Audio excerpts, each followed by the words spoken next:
Ivy Myers, Northtown Neighborhood News Magazine, a presentation of Sonny Hirsch and myself.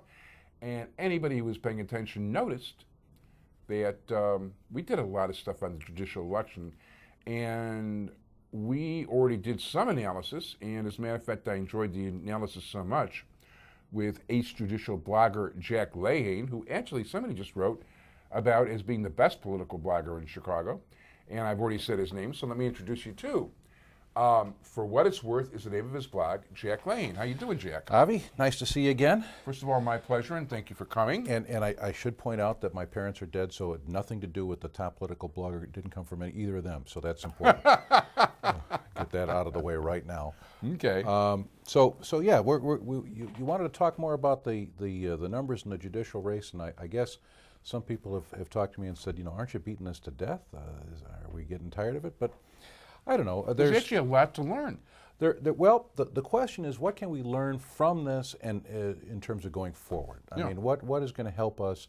The turnout was so bad this year, and one of the things, you know, we're talking about this, and we've talked about this in a lot of places, is the diminished turnout. And you say that was because the Republican presidential primary was relevant in Illinois this year for the first time in a long time. Well, that's part of it. I can't speak for every neighborhood, but I you know. We were talking earlier, in the city of Chicago, there are, in the 50th ward, something like a third of the vote went Republican. And in the suburban part of the 9th Sub-Circuit, 52% of the vote was Republican, which is unheard of. Well, I think there was something like 24,000 registered voters in the 50th ward. And if my numbers here are correct, there was only like 3,245 turned out in the Democratic primary. That's your numbers are correct. So that's a not only a low turnout. I don't know what the Republican numbers were. Republican numbers were actually something like 1,684, which is pretty, you know, in terms of proportion, that's a good number. Yeah, it's huge. And trust me, there aren't 1,684 Republicans anywhere near in the area. And what was well, people would admit it anyway. There was a lot of stuff. I know both Republicans. And you talked to one of them? Both of them. Okay. There was a lot of talk online and in different websites and such that you know, it was the duty of every good Democrat to come out and pull a Republican ballot to vote for Rick Santorum and keep that Republican primary process going as long as possible. And I just, it's a shame. For a couple of reasons, and one of the reasons, you know, speaking selfishly from the standpoint of somebody who's interested in judicial races, is that it disenfranchised everybody who took a Republican ballot. And you know, I'm sure you saw some things on Facebook and such where people went and voted, and they took Republican ballots, and they came out and they said, where were the judges? We didn't have any judges to vote for. I would hope that one of the things that if we can talk about going forward from here, one of the things we should be talking about is how can we get a primary process in this state that's open?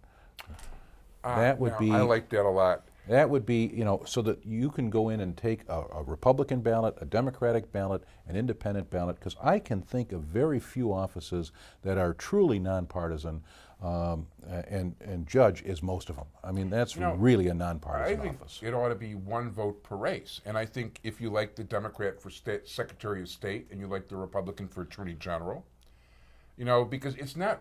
I would. That's just me personally. But one of the things I want to tell you too, just getting back to an earlier point of yours, and then I'll let you go with your points, is that in a lot of cases, I heard people, because I actually heard this at banquets and things like that. You know, I was sitting at a table, and you know, like with a bunch of Orthodox Jews who felt they had to do their bit, and Obama's not popular, so they went out and voted Republican.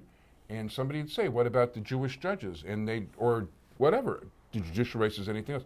Some people say, well, who cares about the judges' races, or who cares about Metropolitan Water Reclamation District?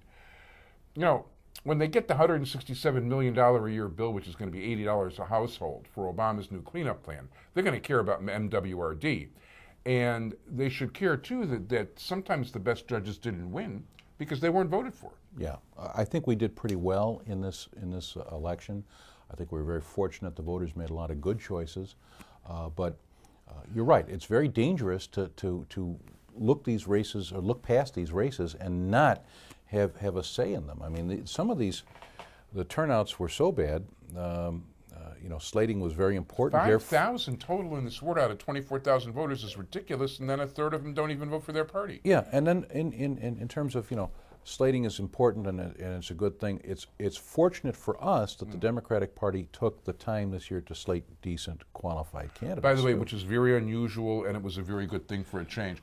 I wanted to ask you, because I cut you off in a way I didn't mean to. I wanted to know, because obviously I meant something different by open than you meant. Well, by open, I mean a nonpartisan primary. I mean in terms for this particular race, like we do for alderman, like we do for mayor. It seems to me that it doesn't really matter whether a judge is a right winger, a left winger, middle of the roader. It really doesn't matter because a circuit court judge has very limited discretion in terms of following the law. The law is what it is. You have to follow it. There's really not a lot of latitude you have. There may be a level of enthusiasm that a judge has in terms of applying the law in a given case, but for the most part, there's not a lot of wriggle room. And so it's important to me that we have as much broad participation as possible in the process of selecting judges. If you're going to do this, if you're going to have an elected process, you really should make it open and available to everybody who wants to participate in that. You know what? You could vote for judges without declaring a party, because a lot of people just mind declaring a party. Yes, and we have a lot of cynicism in this country today. A lot of people who are fed up with the partisanship on both sides in both parties, and who take the position that they just don't want to vote. They don't want to deal with a lot of this stuff. Again, they want to throw the rascals out.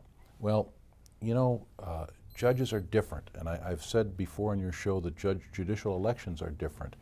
And this is a way we should make them different, institutionalize that difference by making it nonpartisan so that we don't have a situation where, we have partisan labels on judges.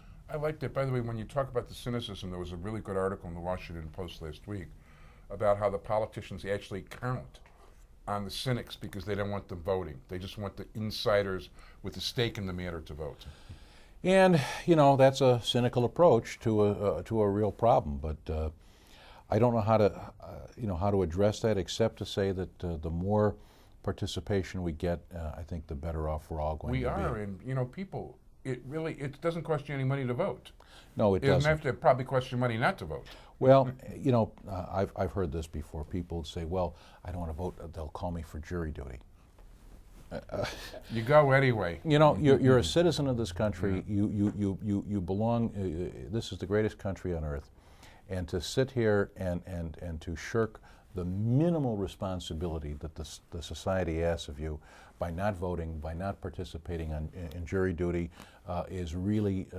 And by the way, they changed the law, so even if you don't have a driver's license, even if you don't vote, you can get called. Yeah, to me, it's just there's very little that the country asks of you. The least you can do is participate intelligently, and it seems to me that we've lost something in this country when we don't emphasize that. We don't seem to teach it in the schools. We don't seem to make it understood. I agree with that. I like that a lot, as a matter of fact. Yeah, things don't get taught in the schools that ought to be taught in the schools. But okay, so that's kind of long term. One of the reasons I wanted to mention the cynicism, though, is because we're coming up. Now we're through with the primary. We can go back and talk about that, but I wanted to mention that we're going to be coming into the retention season, and of course, this is one of the things that makes people glaze over, and I understand that, because there'll be roughly 70 names on the ballot of judges who have to get 60% plus one to get retained in office. All right, and it's I don't know the exact number, because first of all, the filing period is going to close, I think, right around the airtime for this show. I think it's early May. Yeah. Where they have to send in their declaration of intent to remain on the ballot. But, we don't want to have a situation where, throw the rascals out applies to judges. The default vote for judicial retention is and should always be yes. judges should be retained. And judges get very nervous around this time of year. They start off with at least 10% to 15% of the populace that are going to come in and vote against them. I don't care who you've got on the ballot. It's true. Bridget Mary O'Hara, Moses. He's going to get. He's not going to get more than 89% on the retention ballot. It's true. It just doesn't matter. So for retention ballot, I don't care if gas prices get up to $7. I don't care about anything else. It seems to me that we need to look intelligently at our judges and say, this is not the rascals we need to throw out. If you're of that inclination, that's fine, but these are not the people. These are not the men and women that are part of the problem. These are part of the solution. We need the institutional memory. There will be, and there always are, some judges who are not rated, recommended, or qualified for retention. And I think maybe in a future show we can talk about some of that. We'd be happy to. Because I certainly will be covering that on the blog. Usually. Yeah, it usually is. And you know what? It's probably a pretty accurate reflection of what goes on. Not every judge who's elected, not every judge who was elected in March, effectively, presumptively elected, was recommended by the bar associations generally. But 6 years from now, when they come up for retention, most of them will have grown in their jobs, and most of them will probably be rated, recommended, or qualified. No, that's correct. And I'll tell you, even some of the people that I interviewed that were not recommended not because they didn't have the capability, because they liked the experience at the time. That's right. That's not always the case, but I mean, I really thought I was dealing with a much higher breed of people interviewing judges than I am politicians. Well, and I guess without entering into the value judgments there, I guess it's good that you're making that distinction, because I'm trying to make that distinction too without me. No, I'm very much agreeing with you along those lines. You know what, we're running out of time, but you're doing some public speaking in these days too. Yeah, I just had a chance to speak to the committee to elect Illinois Democratic candidates, SEDC.